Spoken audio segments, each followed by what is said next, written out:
Good evening, Des Moines. Welcome to the Doc and Lefty program. I am Lefty, coming to you live from the webcast1live.com studios in beautiful, sultry, a little bit warm downtown Des Moines. We're here every Tuesday night from 6 to 7, and I do appreciate the attention and the viewership. We're growing every single week, folks.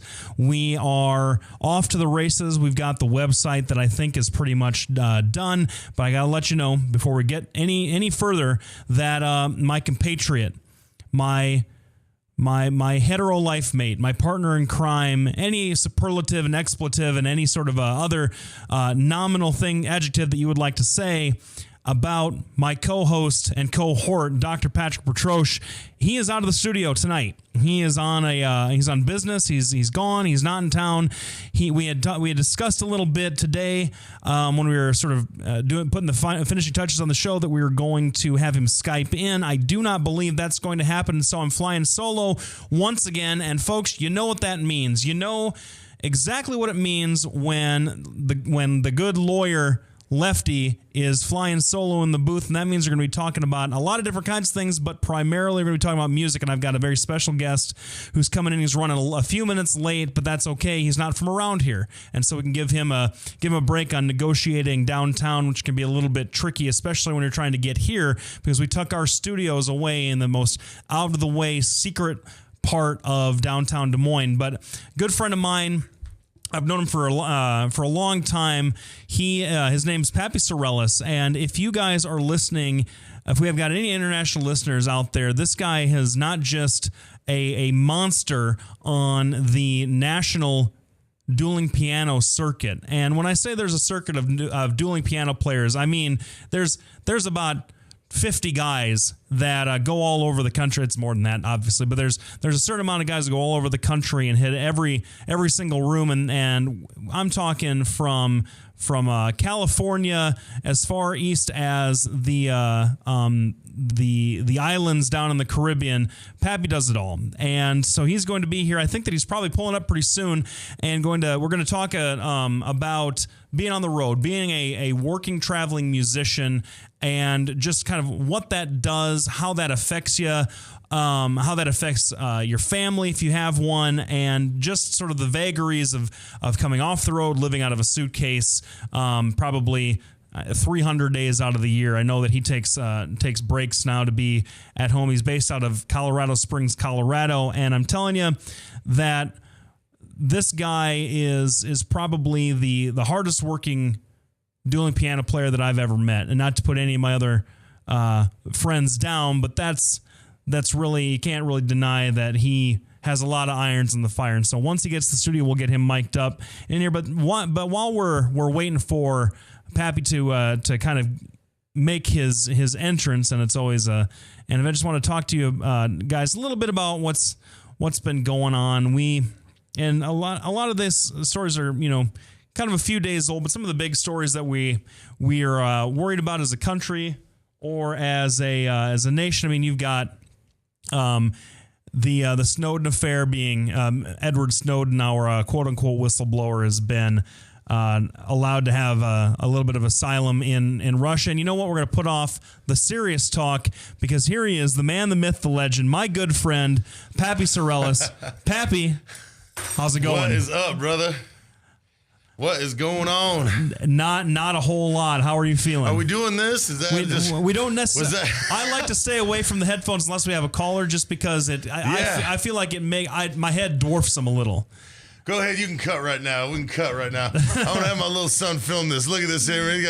Oh, right. Well, hey. So which one is this? This is Marco. Marco, come in here for the interview. Come on in, Marco. Yeah, man. Here.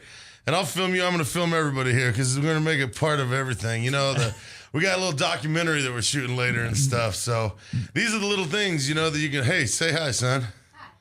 There it is, man. Hey. Look, and there's you, Blake. What's You're like happening? On two screens right now. How cool is that? It's suitably postmodern at this point. I feel like I'm really getting my bachelor's degree in English and philosophy is really paying off right now, I can tell you.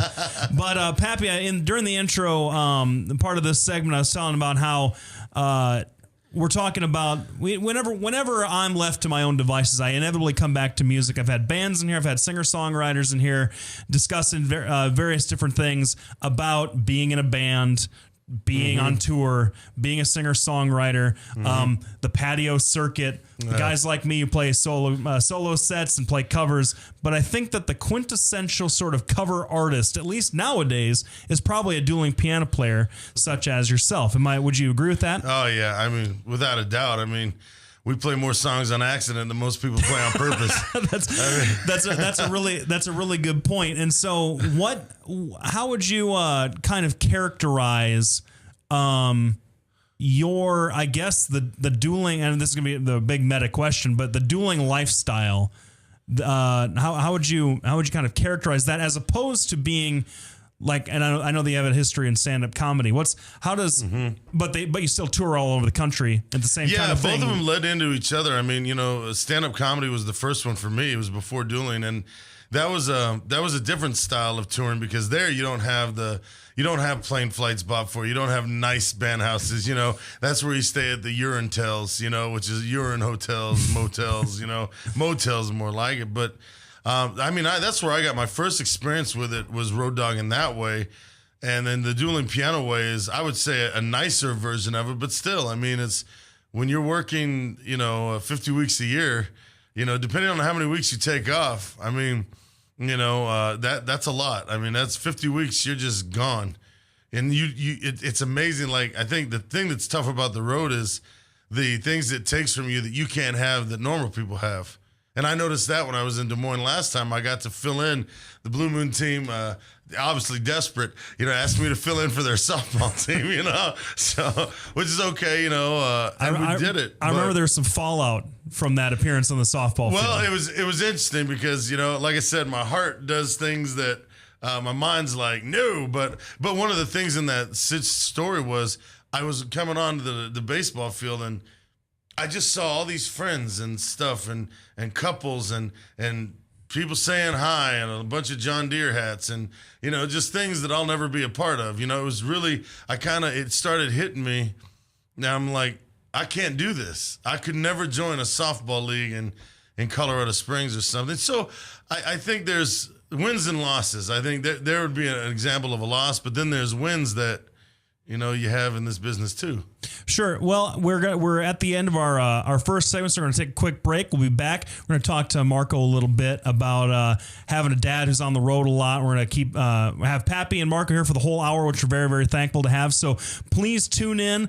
Continue to tune in if you haven't already. Call in if you feel like it. We'll flash the number on there on the screen here. But also just. If you're an aspiring musician or you have questions or you have comments about being a musician or about what you think musicians are worth, definitely give us a call, shoot us a message on Facebook, and we'll be right back after these messages. Thanks for listening, everybody. Drink, dance, party.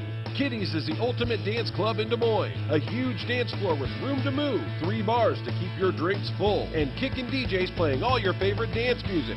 At Kitty's, we've always got your birthday party planned with Birthday Fridays. That's right, when your birthday rolls around, there's only one place to go. Gather up your friends and head to Kitty's, where you drink free on the Friday of your birthday week. Find out more about Birthday Fridays at kittiesusa.com. Kitty's, all kinds of people, all kinds of music, all kinds of fun. Drug and alcohol addiction slowly steals a person's identity, tearing away pieces of their life little by little until one day it seems like the hope of a happy future is gone and there's no chance of getting it back. Here at St. Gregory Retreat Centers, we can assure you that there is hope. Our unique approach to recovery begins with the understanding that the dysfunction and damage caused by addiction can be overcome, not just dealt with. Don't let another day go by. Call St. Gregory today. From the RE/MAX Real Estate Concept Studios, this is Webcast One Live. Hey, welcome back, everybody. You are here with Lefty from Doc and Lefty. I'm gonna look at the numbers sometime and see if there is this dip that Doc keeps telling me when he's gone, as if people are just tuning in to see him most of the time. Although I'm the guy that brings the show in and does a lot of the talking. So but we're without my. Where is Lefty? I'm Lefty. Oh, you're Lefty. Doc is out. And I took you for Doc is I figured you were the smart one. No. Doc is definitely the smart one, but I'm lefty because I'm on the left side of the political spectrum. Okay. That was the original hook back in the old days when he did the show the first time. And now, what I think it is that people are just sort of intimidated. They don't want to talk about the other half of life, which is music and dancing and doing all that other fun stuff. But we're here with my good friend Pappy Sorellis and his son Marco. Marco, how you doing? I'm doing good. You? I'm doing awesome, man. So this is at least probably your second time in Des Moines, I believe. Correct? You've it might be my third. Your third time, and you're born and raised Colorado Springs, right? Yes. And you go to school there, and so you pretty much. Am I wrong? Is that you get to do stuff like going around the country during the summer months, right? Yeah. And how do you like it so far? I love it. We get me and my brothers. They're at home right now, but we get a lot of experiences with my dad. He'll take us places, and it's just a lot of fun. That's awesome, man. What's your favorite part about Des Moines? My favorite part is there's this water park. We actually just went there today. I don't know what it's called, but Valley. Valley, and we always go there. And recently we've been doing our running and everything to work out and everything, and then we'll go after to the Valley pool and everything, and we just get a lot of fun. Hey, that's great. So you're taking to the Valley High School, and well, we went to the Valley High School track to go run our mile. We're getting ready for a Spartan race in Colorado Springs in May, and more on that. Trust me, we got material for you, brother. Don't worry about that in this show. But yeah, I took him to. We went and ran the mile today. That's what this whole month we're trying to get the best mile time we can, and then we'll increase that. But what he's talking about, obviously, is we went to the Valley Aquatic Center. Yeah. And so we went down there. Nice thing there is the old man can go in the lap pool, and the kids they got slides and a lazy river and everything else. Dude, my favorite thing in the entire world, Marco, are water slides. Water slides and The Simpsons. I'm basically, how old are you, Marco? I'm 11. He's 11. He's 11. I'm several years older than you, and I think that he's probably more mature at this point. That's not surprising. He's well traveled. I don't know, but you're a pretty mature cat there, Lefty. Here's what I got to say. What I got to say, because I think it's really cool that you're able to do this sort of thing with your dad during the summer. Do you sort of? Is this something that you look forward to all year, or how many states have you been in at this point? About like 22, maybe. 22 states. About that. That's that. He's seen a lot of culture. I bet he's seen a lot of culture. I bet he has. And I'm sure you can't wait until you're old enough to be able to see your dad perform at some of those places, right? Yeah. Yeah, it's gonna be a good time. They've seen little bits. Yeah. Sure. Well, that's like every now and then there's some cool bars. I won't name in case they get in trouble, but there have been some places that on a Wednesday or Thursday night let him upstairs, and he's actually played on stage with me. Really? At one of the shows. What do you play? Drums. You play the. Yeah. Plays a little drums and bass, yeah. Right on. Well, this kind of segues pretty nicely. You got this family. How old are your other two kids? 14 and 12, he's 11. 14, 12, and 11. So you were a family man established your family in a pretty short amount of time in your life. Yeah, we kicked it out quick, Mm-hmm. We wanted to get him out and going and running and going. And then, it's probably been one of the greatest things that could happen, to heal a divorced family, is that, you have these adventures and who knows if we would have been able to do all this had we been, the regular family, Sure.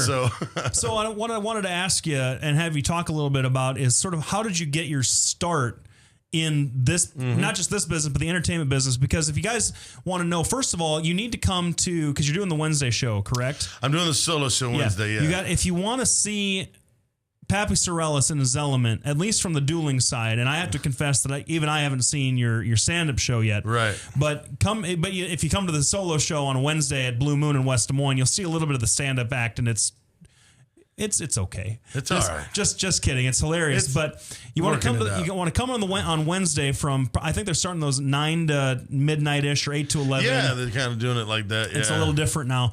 But then if you really want to see it go down, you're with Pete Moran and Oren Sands, Blue Moon, Thursday to Saturday. Yeah, yeah. And I got to tell you, these are 3 of the most talented cats in the country. If you want to go and see a dueling piano show, and if you've never seen one, you need to go out. And if you're a fan, now that the East Village Piano Bar has closed. I believe the Blue Moon is the only piano bar in the whole metro. I didn't even know there was one. There was, yeah. We could talk about that. But so Pappy is a multi-talented, multifaceted entertainer, and he does the stand-up. He was a rated DJ for a long time, dueling piano player, a self-taught dueling piano player. Yeah. So he's not your classically trained pianist, but you'd never be able to tell. So how did you get involved? Like, what was your first foray in the entertainment industry? I was doing stand-up, and the stand-up road is tough. I mean, it's a lot of road time, and I was married at the time, and the idea on the table, like everything in life, is back then we thought this was the most important thing, of getting the right steps ahead of us, and that was to get out of the comedy. It was hurting a lot of things. Actually, Marco was there's a story. I came home from the road one time, and I was actually out about 12 weeks on the road in comedy, which is, you have to stay out on the road to keep the money making sense.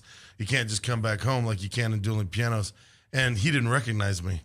And that was the first one where it hurt me, where it was just like, okay, I can't have that. And some of them do. Some of those comedians, I mean, whatever you float your boat, some of them like say, see you family, I'm going to get fame. I couldn't do that. And so I came home, and I was talking to a buddy of mine and went back to all the clubs that I knew, and I was going to look to get in with that. And it turned out one of my buddies that owned the clubs, him and his family, says, the talk started, he was going to pay me like $75 a night to walk around his club and entertain, because I had, growing up in the clubs there, I used to dance, and I used to be the only guy allowed to dance with the girls up on the subwoofers, because I was the only guy that did something cool or fun, and so we were thinking that. But then he told me, he goes, I got this bar that we're opening up in downtown Colorado Springs, Rum Bay, and they got this dueling pianos. Oh, you should check it out, man. And he was like, God, I wish we could have you there. I know you can sing, and do this and that. And I was like, well, what's that? And always smell an opportunity, because when you're in the entertainment business, you're not going back to the regular world. You're always trying to swing vines like Tarzan, although sometimes you end up on an elastic vine that hits the ground and thuds you back up. But I went down there, and when I walked through the doors and saw the show, my jaw just hit the floor. I saw singing, I saw camaraderie, I saw jokes, I saw pretty much anything I ever wanted to do. And I was like, I just said in my head, I'm going to do that. The only problem was I didn't know how to play piano. So I lied to them, and I said, piano, no problem. You listen, I need to do 30 days on the road and finish up some comedy gigs, which had been a lie. I'd already quit the comedy gigs to save my marriage with my wife, so I've been blackballed by these clubs. So I didn't even have work. I was just eating up the savings account. And savings accounts being very friendly there.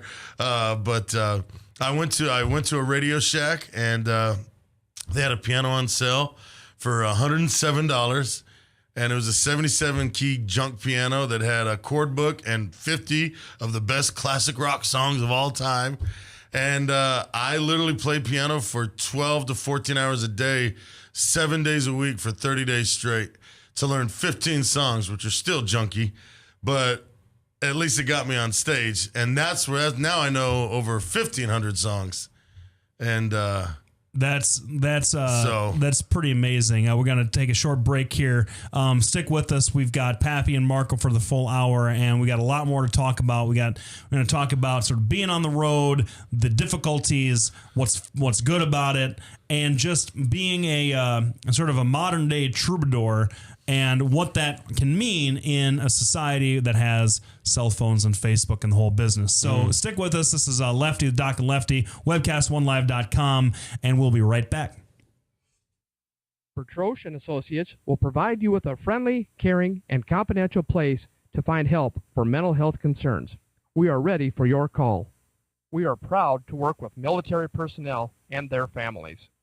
Our doctor, Dr. J. Patrick Bertroche, provides a full range of psychiatric services for children, adolescents, and adults in a forthright and informative manner while maintaining a casual, comfortable, and relaxed atmosphere. Our licensed mental health therapists provide individual counseling to children, adolescents, and adults, including couples and marital counseling. Visit our website at bertrocheandassociates.com for more information, or call 515-334-9484. Our offices are located at 5525 Meredith Drive in Des Moines, just east of Skate North off Merle Hay Road. Isn't it time to talk to someone? Take care of yourself and your family. Contact Bertroche and Associates. Hey, welcome back, everybody. Thanks for listening. We're here with Pappy Sorellis and his son, his youngest son, Marco, who is having a great time in Des Moines. This is his third trip. Pappy, I wanted to talk to you kind of about this. We learned about your history, how you got into this business, and I assume that just from there just kind of took off, and then it was trial by fire. Yeah, you learn a lot from.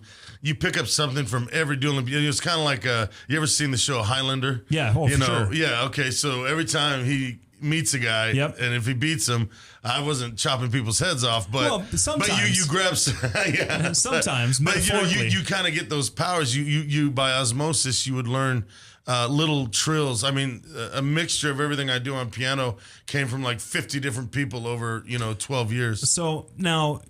I know from hanging out with you and from hanging out with a lot of the other guys that come through here, who are all national acts, nationally touring dueling piano players who play all over the place. How long did it take you to get from your hometown bar in Colorado Springs to making more of a regional circuit, or did you jump right into the national scene almost immediately? No, it took me a little bit just because I was still doing comedy. I was doing privates and corporates, and there was a mixture. But when the divorce hit, that's when I just needed to get out of Dodge, and that's really when it hit up. I had put the experience for I'd probably played about 3 years in the downtown scene of Colorado Springs and Denver, and done corporates and privates, and then finally I was just looking for consistency. I remember back then just being like, around 2003, it was just kind of like, I'd like to just do this regularly. But, things would pop up and opportunities like they do in life, and especially in the entertainment business. I'd accidentally win, certain jobs. Like I won a Fox Sports dream job, to be the funny guy on a sports morning talk show. Mm-hmm. Why not do that for a year? So, it's been a very Forrest Gump thing. But, I would say I really pulled the trigger after that radio talk show. So I'd say about 2006, I pulled it on a full-time trigger instead of just the part-time, this, that, and the other thing. So sure. Since 2006. So you've been and then you've been consistently on the road for the last 7 years, pretty much. Oh yeah. Ups and downs because you've scaled back a little bit. You've gone full bore for a little while. So talk about some of like. There are a lot of folks out there who are, that work their regular job or that have their sort of more staid kind of lifestyle. Explain the appeal of the road and some of just like the benefits or even like the good times had on the road, and why anybody would want to live such a frenetic what's the word I'm looking for? Random life. Yeah, exactly. Unpredictable lifestyle. Yeah. Through the randomness, it actually gets quite normal in a way. I think that's the way the biology of a lot of things work, is that I would say that take your favorite things about what you have now. Take your neighbor that you love, take your job, the times you love it, take the things that you love about what you have now in this town. Take your favorite ice cream shop, take your favorite place to go eat. Now that's here in your town. Now multiply that in 12 different areas. And now I have 12 different neighbors that I really love to see, 12 different ice cream shops that are good to go see. It's the neat thing about the road is it amplifies it. It amplifies, you still do all the same things that you do because your natural body wants to do that. You still sleep in on some days and still want to meet with a neighbor, and stuff like that. And you will. I get calls, I get text messages. Even last week, 2 weeks ago, I was in Oklahoma City.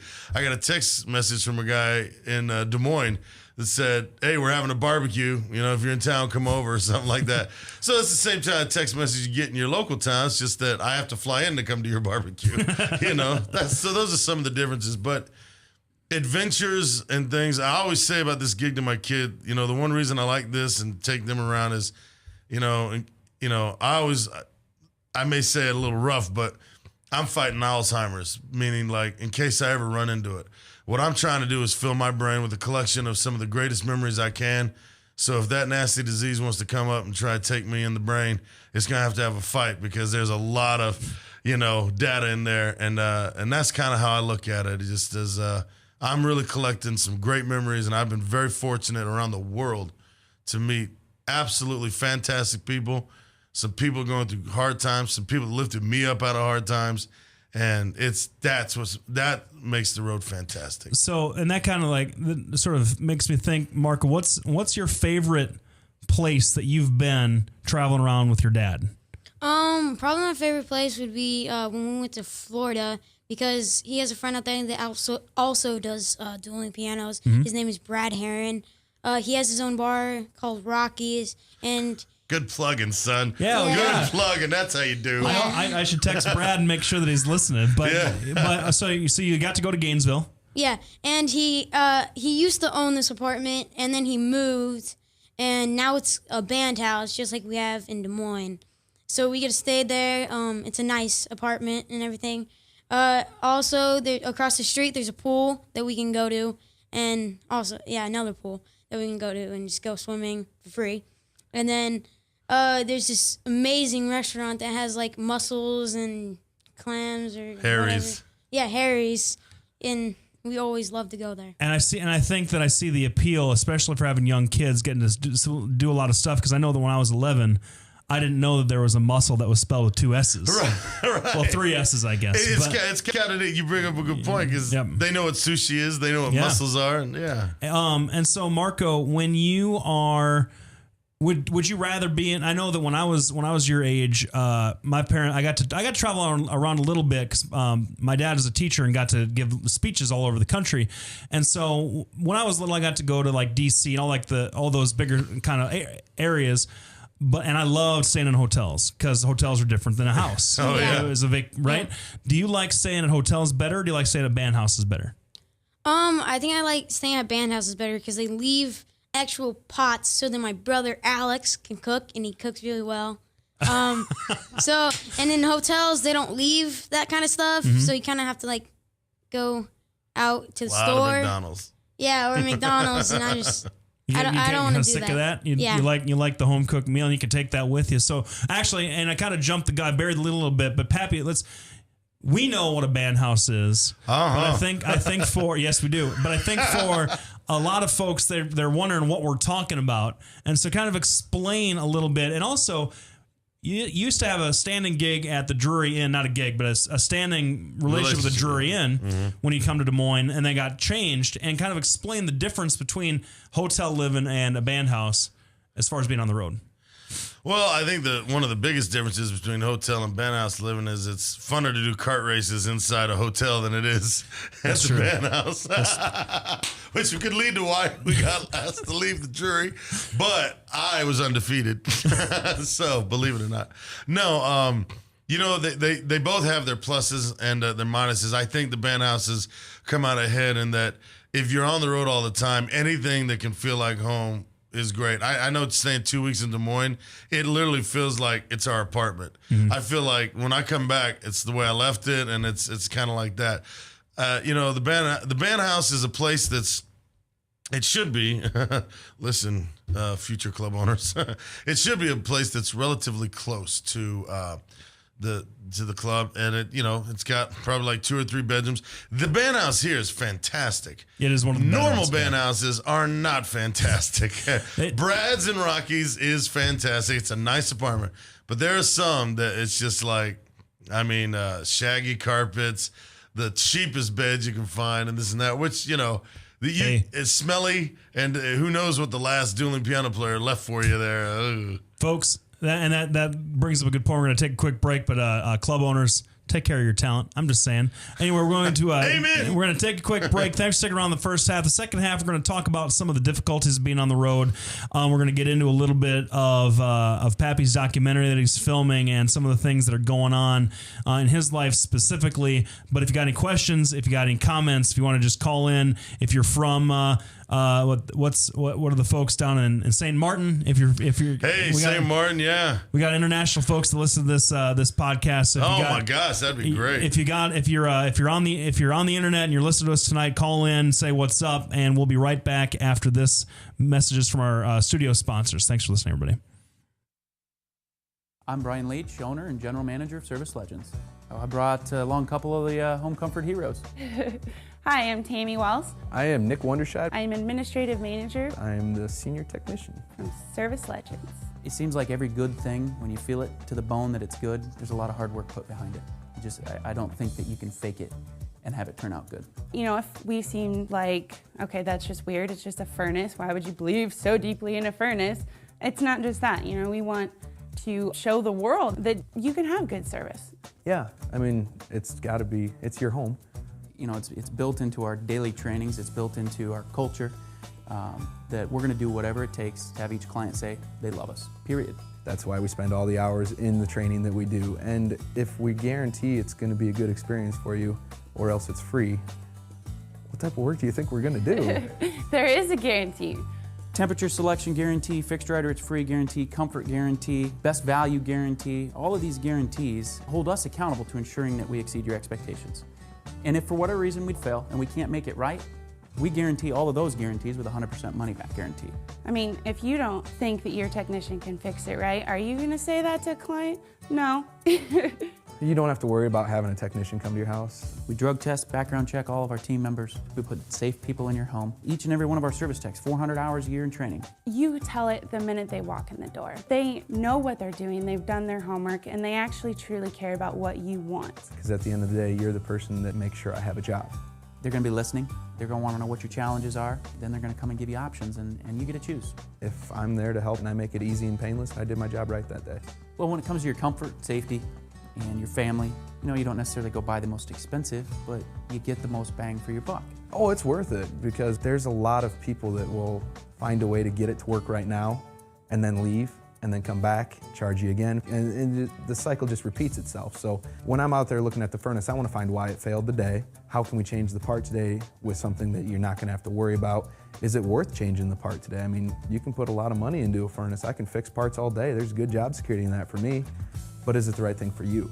I get a lot of the phone calls of after the technicians are there. They're just in awe. They're like, wow, you guys are great.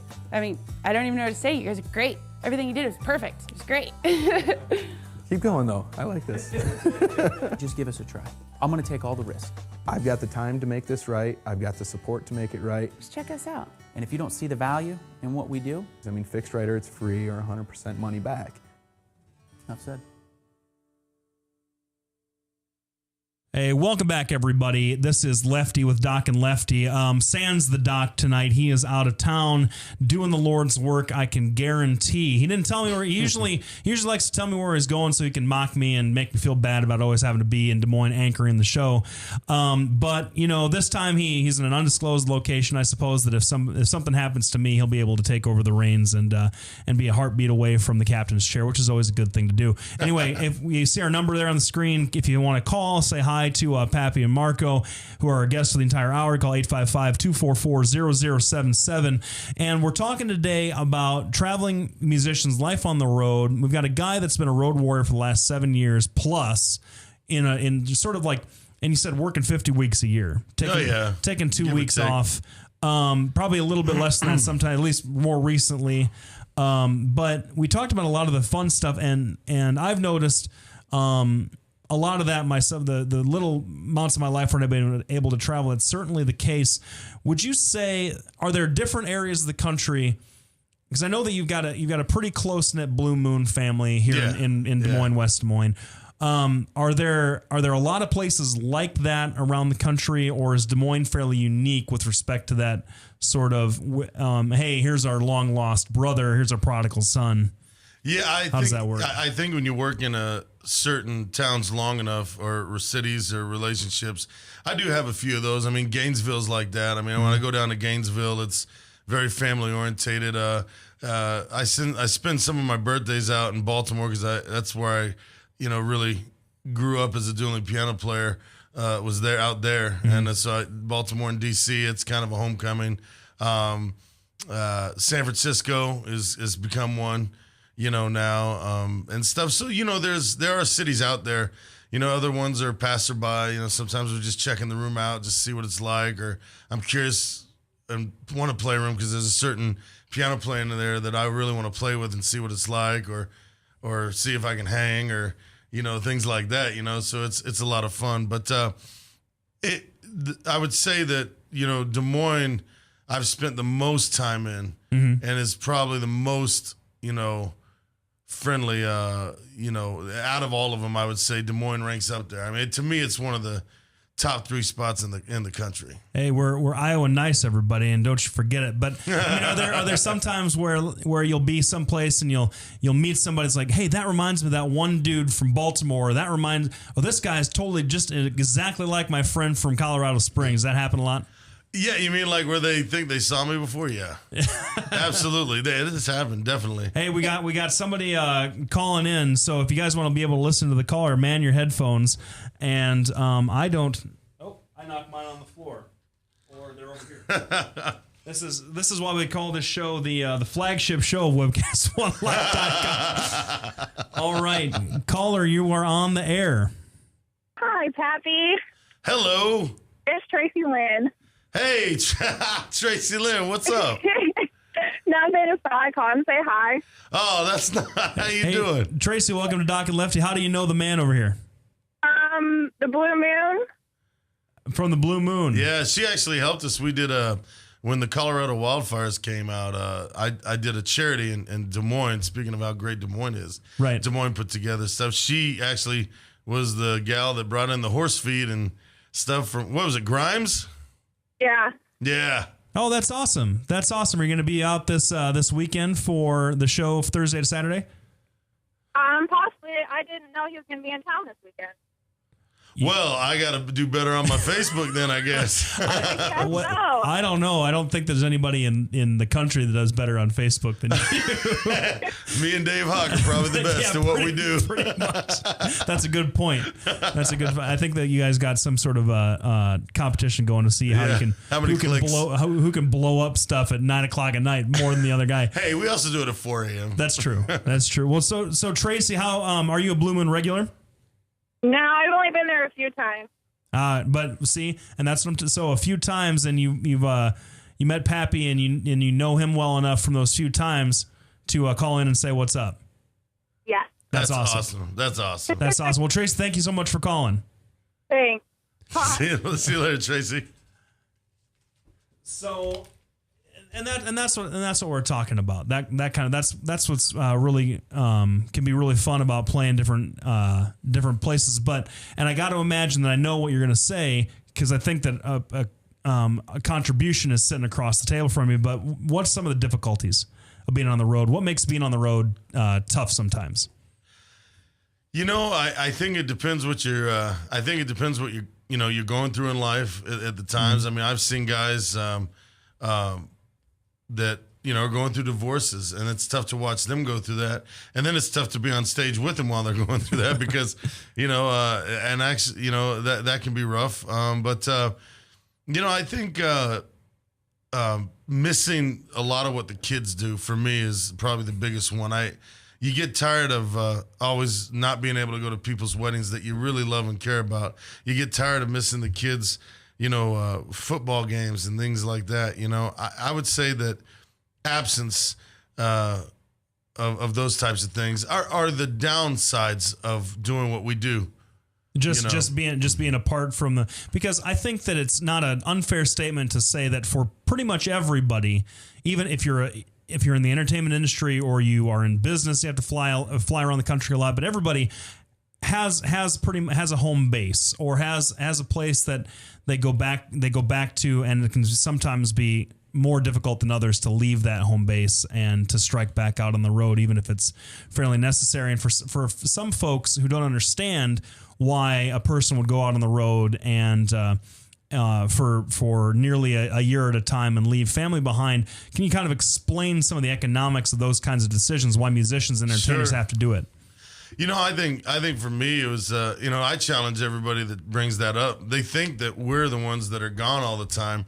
And I would challenge that with, I know a lot of husbands out there that are trying to rise up in the corporate ranks or trying to better their, personal businesses. And if they're home on Sunday and get to spend time with the family, that's like, wow, holy Hosanna. So they're gone 6 days a week. And even if they're home, they're gone because they're out golfing with their buddies or they're sleeping in the room. the thing I liked about what I did is that when I come home, people think I only see the kids in the summer, but I'm flying back. We spend weekends together, and if they got a PTA Monday off, we're there and doing it. And I think it's economically, when what you do for a living dictates leaving. You got to do what you got to do. Mm-hmm. And I think from a male perspective, it's different than it is for the female gals in the gig. For the female gals, it's tough, because they're still being caregivers for people in their homes. For the man, it's like, go off and hunt for 6 weeks and come back. It's that type of thing. But I see it being harder on the female piano players than the male ones. And it makes what you said a second ago makes a lot of sense, because there are a lot of folks that have day jobs that stay home who are present without being present. Absolutely. And I think that can be just as sort of a sort of a problem. And so, Marco, would you agree with me if I kind of assumed that when your dad is home, it's all about dad and it's all about the kids for the time that he's home? Yes. Like, my friends will always be calling me and, like, trying to ask if I'll come over, and, like, right away I always say no, because it's my time with my dad, and, like, I love to spend time with my dad. That's awesome. So we're going to... I paid him to say that. well, I want a little bit of a chunk of that, because that was a heartwarming moment that's going to spike our numbers for sure. I want to just give a couple of shout outs to some of the sponsors of this show in particular. We've got the Polk County GOP. I'm sure that they've got some kind of event. They're going to have a booth at the fair, I would imagine. I don't know. That's more Doc's gig. I don't truck with those folks, and I'm friends with the guy that gets me there. So, but no, Polk County GOP, they do a lot of work for Republican and I suppose other sort of conservative candidates around the state and around Polk County. Check them out. They've got a website. I'm sure I don't know it off the top of my head. I'm really bad plug for... Might be polkgop.com. It could, the polkgop.com. It's right there, 280-6438. See, that's why we have a producer, to save me from embarrassing moments like that. But also check out... producer. Check out Bertrosian Associates is another sponsor of the show. They are up there on Meredith, 5525 Meredith Drive in Urbandale. And if you get into a bind or you're having some sort of some issues, you can go and talk to the fine folks up there. That is where the doctor from Doc and Lefty hails from. And I know that he's helped a lot of people and provides excellent care. Another spot of the show is Labinas Law Firm. If you are needing legal services of any kind, primarily in the criminal or family law area, you can give us a call, 285-0462 if you are in Des Moines, and set up a free consultation, and we'll get you sorted out. But anyway, so we're talking about some of the challenges of being on the road and some of the necessities of being on the road. And I want to talk to you a little bit about just kind of what sort of personality, sort of what kind of heart do you have to be able to do this kind of work? Because I'm sure that it takes not a bad or a good sort of person, but a different kind of personality to be able to be successful on the road. Yeah, I think you become the person more than having it out of the gate, in the fact that, once you get a taste of this lifestyle, the money always helps, obviously, and I'm sure adoration plays a little bit of a part, not a lot for me. I appreciate it, but I think the gig creates you, because a lot of people come into the gig thinking they have it. And I guess the thing that I've seen is people that really like redundancy do well in this, So if you like doing laps in a pool and you like running miles, if you like doing the same thing over and over every day, if you watch Groundhog Day and thought that was your life, this is probably for you. Well,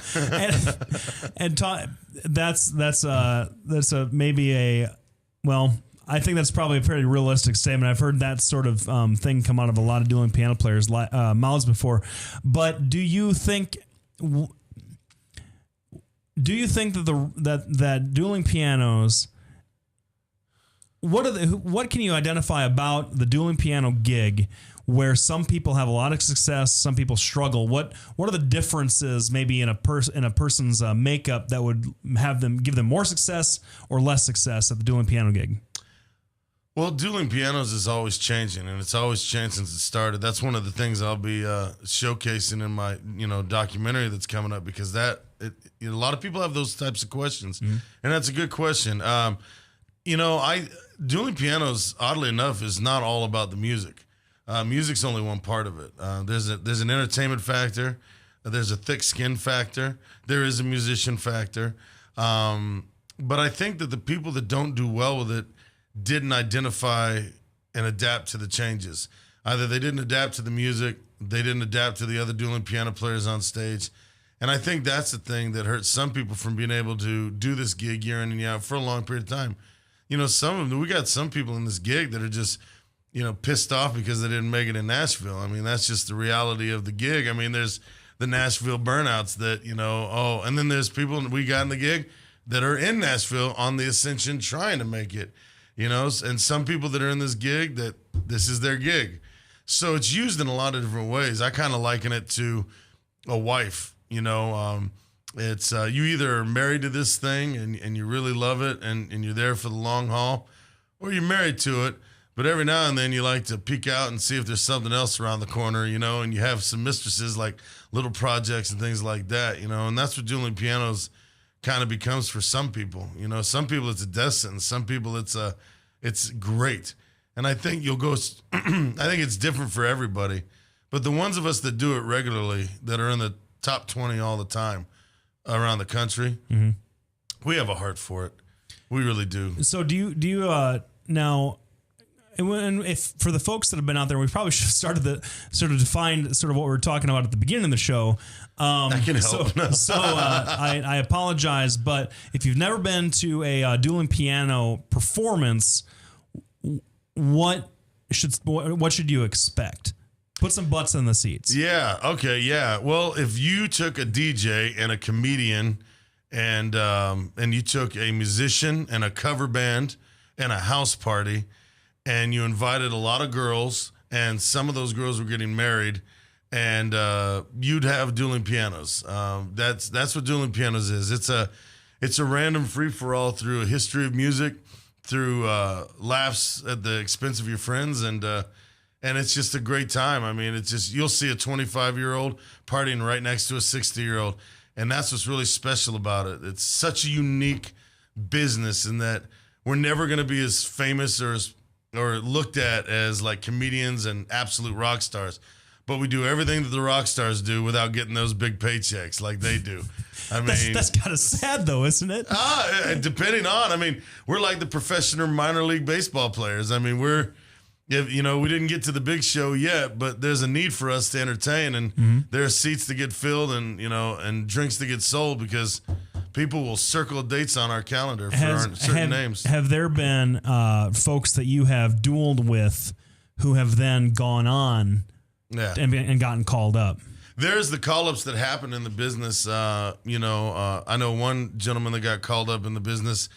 He got called up actually playing in front of Billy Joel. He was playing at New York, and Vegas. Billy Joel came in, was impressed with what he was doing, sat in with him, and then invited him to New York, and he ended up doing his Broadway play for Billy Joel moving out. Since then, he's now, what's funny is Michael Cavanaugh is now a professional. He's basically doing dueling pianos, but now on a stage with a band, Right. They call it the songbook now, Oh, sure. But no, there's been guys, we've had a few that rose up pretty high in American Idols. There's been a couple that from Louisville and Michigan that rose up in American Idols and The Voice, but those would be the ones off the top of my head that have made it in that way, That's very cool. We're going to take another short break. In the last segment, we're going to talk about the documentary that you are shooting. We're going to talk to Marco about his role in that a little bit more. And so stick around for the last segment, but we've got a little bit more to talk about. Webcast1live.com, Doc and Lefty, every Tuesday, 6 to 7 in Des Moines, Iowa. Thanks for listening.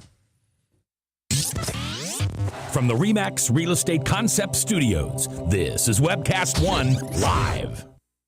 Whether you're 10, 25, 50, 80 years old and beyond, everyone needs to live within their means. I'm Tom Coates with Consumer Credit of America. For almost a quarter of a century, we've helped people of all ages learn to manage their personal finances to benefit them far into the future. When problems arise, we've got the experience you need to make those debt problems go away. Got financial problems? Call Consumer Credit of America. If Tom Coates from Consumer Credit of America was your personal webmaster, Tom would filter out all bad debt emails. If Tom was your mailman, you'd never get any debt reduction junk mail. If Tom Coates was a lineman, he'd block any phone calls offering to reduce your credit card debt. Hi, I'm Tom Coates with Consumer Credit of America, and we're still your best choice for credit counseling. We're local, we're accountable, and we can do more. You make the call when the time's right for you. When it comes to competition, there really is none for Consumer Credit of America. Hey, welcome back, everybody. This is Lefty, still looking around for Doc. He's around here someplace, but no, that's not true. He's not here today. And when the Doc's away, Lefty talks music with some of his musical friends who had local band. That's sort of the So everybody, do you want to ask me like one political question just so we can say we fit it in? We don't. You know, we don't need to. Okay. Because if I asked you a political question, this would go for 2 hours, and we'd have to pay extra for the studio time. And Ryan's got things to do, I'm sure. Well, I guess, I mean, I will ask you, just the hot thing over the weekend, and doing a once-a-week show makes it tough to kind of be on top of all this stuff. But, yeah, exactly. But once a week, but over the weekend, Russia extended asylum to Edward Snowden, the sort of purported whistleblower, the WikiLeaks stuff. Mm-hmm. Have you followed that story at all? I mean, you've got the administration predictably is apoplectic about it. You got the Russians kind of saying, well... That is the word of the day, by the way. We're going to spell that later for you, Marco. Apoplectic. That was very nice. Thank you very much. I tell you what, real quick, in all those, my attention span on a lot of political things, it's very tiresome in some respects because as an entertainer who understands hooks and ladders and how they work, you kind of get fed up with how many hooks and ladders. Like, I've seen this play before. It's kind of like somebody that gets fed up with John Madden. You know, they're like, you still want to respect John Madden that he taught you football, but at the same token, you're just kind of like, oh, man, I've heard it all before. I just think it's one of those things that... Is anybody really surprised at any of this? I mean, is there anybody out there that's stunned here? I mean, asylum, the fact that this guy leaked, to me, there's just no surprises anymore. I mean, of course this happened. Well, I guess for that's a fair point. I guess my perspective on it is just like, it's funny how it gets spun because the first chance folks got, and you and I have had a long history of talking about the media and the political culture in the media and what's authentic and what's not, and why that and what's difficult and about sort of wading through all that stuff. But I found it interesting that this guy comes out and immediately to a certain section of the population, he's an absolute hero. He's this whistleblower that look at what this corrupt administration is doing. They are spying on us, and we don't know what's going on, even though they've been spying on us for a long time. Even before I've been hearing it since I was a kid. Like the 50s. There used to be the joke that you could have something in your toilet.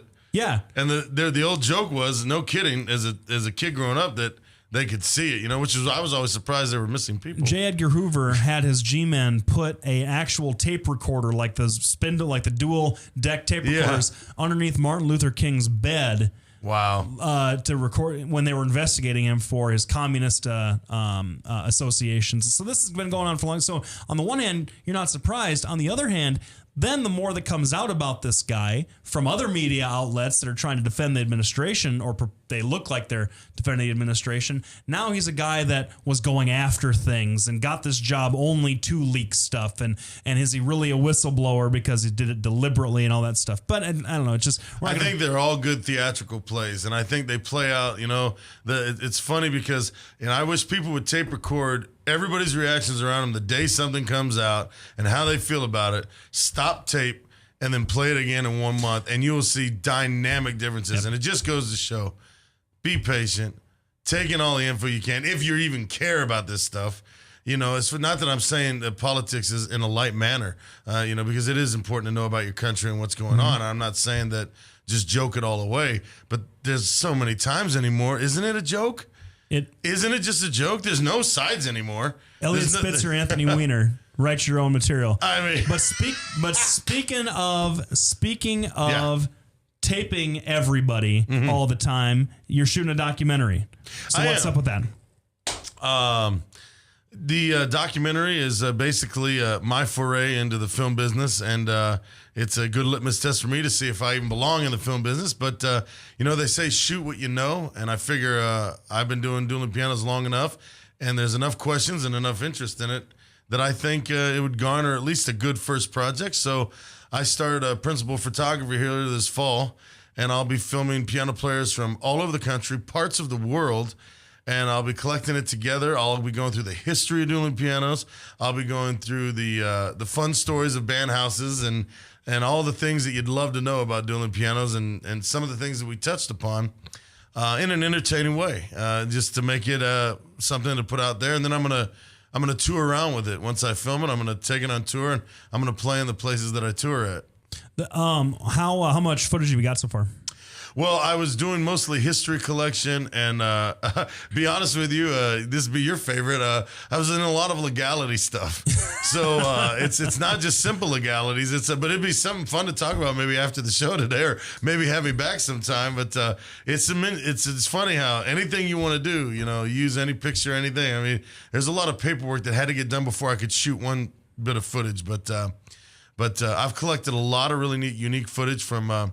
I've got the actual historical archive stuff from New Orleans, from the Pat O'Briens there, some 1970s footage of the original dueling piano ladies that started it all, and I've collected some different footage from Alley Cats, and people have volunteered the footage. They've mailed it in.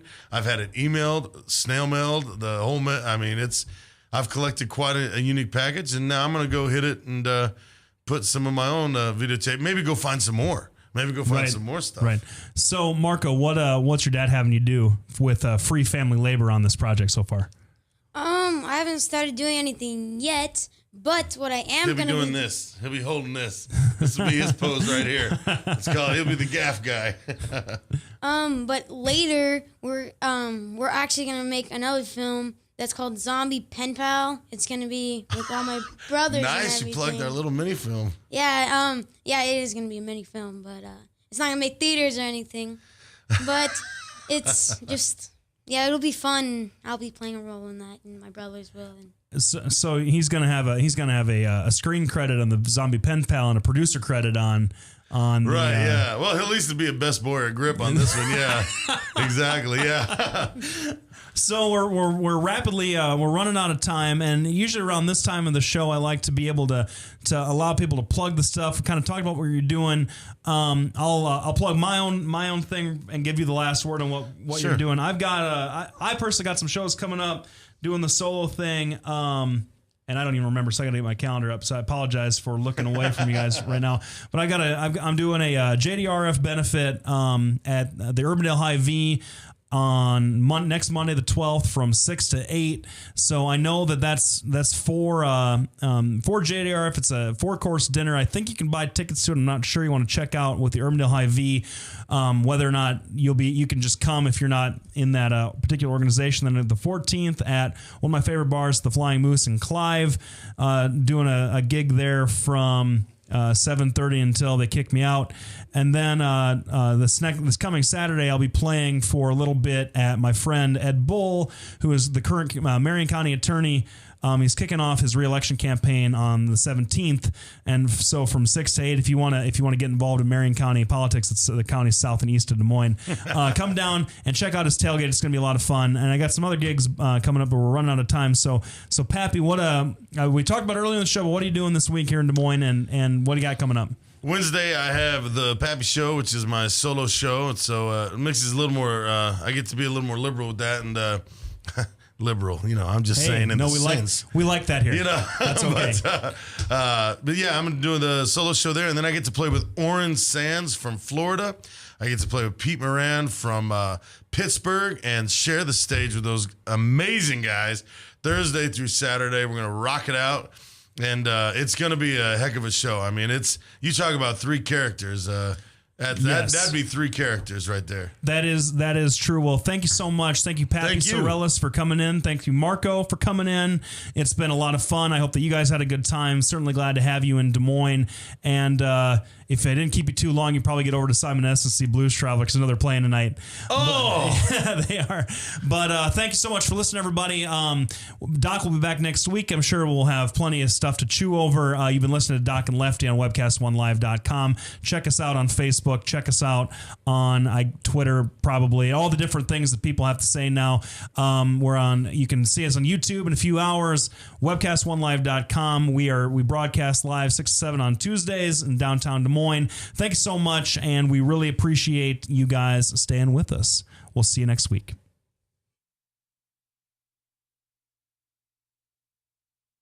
Hi, I'm Representative Tom Shaw, and I love these guys. Both of them.